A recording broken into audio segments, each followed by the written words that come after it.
La Côte d'Ivoire. Oui. Je ne m'attarderai pas. La Côte d'Ivoire.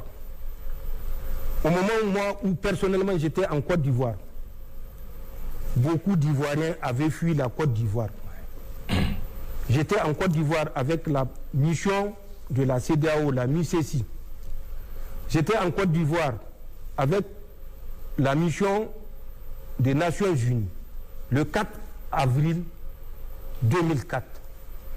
Je suis le premier commandant de bataillon nigérien qui a conduit les troupes nigériennes. Quand j'étais là-bas dans le cadre de la MICESI de la CEDEAO, le PC était à Zimbabwe.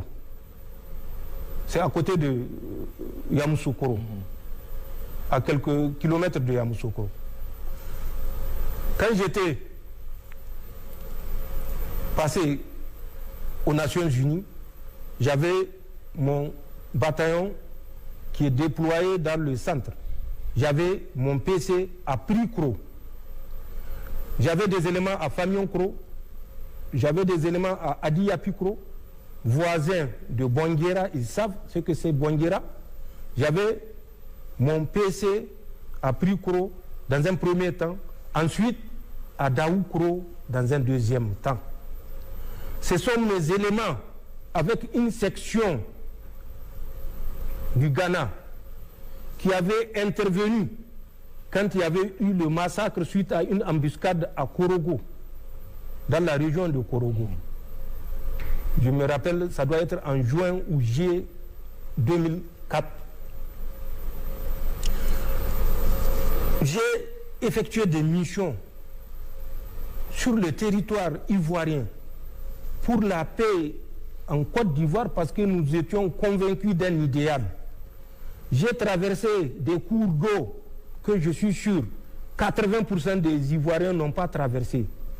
Le Nzi, le Komoé, le Bandama. Nous étions au lac Kossou, non loin également de Yamoussoukro.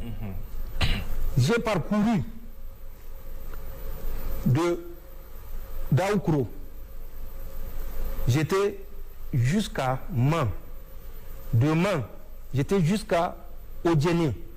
Je suis revenu par Man pour remonter sur Danané, traverser la frontière avec un pays que je ne citerai pas, mais qu'ils savent, à partir de Danané, dès que vous sortez, il y a un pont. J'ai traversé dans le cadre de la mission. Au retour,